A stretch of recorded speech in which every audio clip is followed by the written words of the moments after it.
I'm back with expert commentator Erick Stakelbeck. He spent 2 decades covering the Middle East. He's news director for TBN, the Trinity Broadcasting Network. Erick, let's talk about Israel. There was recently a terror attack in Israel. I think 7 people dead. Talk a little bit about what's happening there. Some of the media is presenting it, and even the New York Times, as, you know, the Netanyahu government has come in, and this has kind of upset the stability of the region, almost as if to say that he has annoyed the radicals to the point where they've been pushed into doing this. What are the implications of the Netanyahu government? And then I want to ask you about its relationship with Biden. Yeah, Dinesh, let me just mention first real quick. It always amuses me when the New York Times and others say this move by Israel is going to set the region on fire. The region has been on fire for over 2,000 years. So things aren't changing too markedly there in the Middle East. But with the Netanyahu government, number one, let's talk about the terror attack, number one, in Jerusalem during Shabbat, Friday night, people leaving Shabbat services, Friday night prayers, gunned down by a Palestinian terrorist outside of the synagogue. This is not an isolated incident. Obviously, this kind of heinous terror attack has happened time and time again in Israel over the years. With the Netanyahu government, the main issue right now, Dinesh, is the Temple Mount. Now, atop the Temple Mount, the most coveted piece of real estate in the world, the very heart of Jerusalem, that is where the 2 Jewish temples once stood, as described in the Bible, Solomon's temple and the second temple, which Jesus taught in. He chased out the money changers. Today, the Dome of the Rock, the Al-Aqsa Mosque, those 2 Muslim shrines sit atop the Temple Mount. The status quo, as they call it, since 1967, since the Six-Day War, is that Jews can go on the Temple Mount, but they cannot pray openly atop the Temple Mount. And if they do, they are either arrested or escorted off the site. Now, Muslim authorities control the Temple Mount, but there are many Jews now, Dinesh, and there's kind of a groundswell in Israel who are saying, hey, wait a minute. Our forefathers prayed atop the Temple Mount 3,000 years ago. Why can't we pray openly there today? And me as a Christian, I can't pray openly atop the Temple Mount. I've been on top of it many times. Again, they'll be arrested. They'll be thrown in prison. So you have Muslims now who are, you have 2 competing narratives here. You have Jews saying, hey, we're not causing any trouble. We just want to pray on the Temple Mount. You have Muslims, the likes of the Palestinian Authority and Hamas, chief among them, saying you're trying to desecrate the Al-Aqsa Mosque and start World War III, essentially. So you have a collision course over the Temple Mount. Many members of Netanyahu's new government want to see that status quo change. They're saying, hey, enough is enough. We should be able to pray there. Netanyahu's saying, no, we're not going to change the status quo. But again, there is a groundswell, including among members of his own government.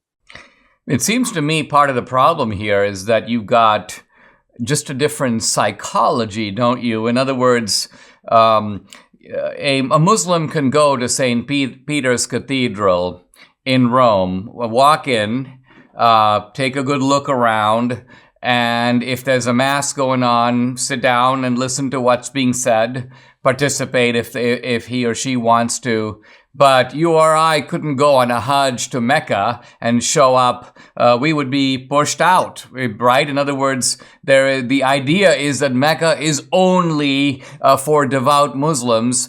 And it seems like a similar mentality is at work here. In other words, there are Christian churches all over Israel, and those are open in the sense I just described. But somehow the Al-Aqsa Mosque is like off limits. And isn't it controlled by the Jordanian government? Explain a little bit what the kind of complex dynamics and this weird truce that has held all this time. And how does one resolve a situation when it comes into that kind of almost a theological blockade? Yeah, Dinesh, key point. Jordan does control the site. Let me just mention, by the way, to your earlier point, I tried to enter the Dome of the Rock a few months ago. There was a Muslim authority at the doorway. I said, I'd like to come in. And he said, are you a Muslim? I said, no. He said, then you cannot enter. So that crystallizes what you just laid out. But with the Temple Mount, it is very complex, but to break it down in its bare essence, In 1967, Israel won the Six-Day War in dramatic fashion. At that time, Islam allowed the Muslims to retain control of the Temple Mount. Now, Israel could have took the whole Temple Mount, but they allowed Islamic authorities to retain control. That would be Jordan. When Israel won that war in 67, Jordan actually controlled half of Jerusalem at that time. It's hard to believe today, but that was a fact. Israel allowed Jordanian religious authorities to maintain control there on the Temple Mount. And that has not changed up until today, to the point where King Abdullah, the Jordanian king, who has been an ally of the West, Western educated, threatened Israel, hey, don't cross our red lines on the Temple Mount. It's caused a lot of animosity between Israel and Jordan, two nations which have a peace treaty, but it's kind of a cold peace. And a big part of that is the Temple Mount. Jordan seems to be clinging on, desperately trying to maintain control. But Dinesh, I think a day is coming where that status quo will change, and you will see Jews eventually taking a greater role on the Temple Mount. I don't know when, but again, there's a lot of support building for that in Israel. We only have about a minute, but Eric, let's close out by me asking you about, is the Biden administration, I mean, I know they're not too friendly to Netanyahu.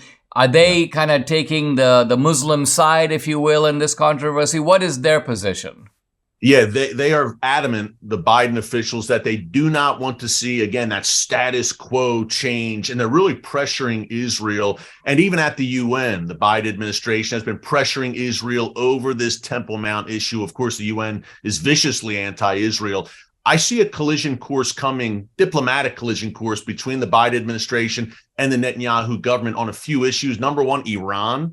Because that Iran deal, although it looks dead now, it's kind of like a vampire that keeps coming to life because of Western leaders pushing it. Iran, Israeli communities in Judea and Samaria, the West Bank, the Biden administration is adamantly opposed to Israel building there, and the Temple Mount. I think those three issues are going to lead to a diplomatic collision course. Remember, Joe Biden was vice president under the most anti-Israel president in American history, Barack Obama, and many of those same officials worked in both administrations. So I think rocky times lie ahead. Wow, Eric, great stuff. Thanks for joining me. I really appreciate it. We're going to have you back as these things continue to unfold. Thanks, Dinesh.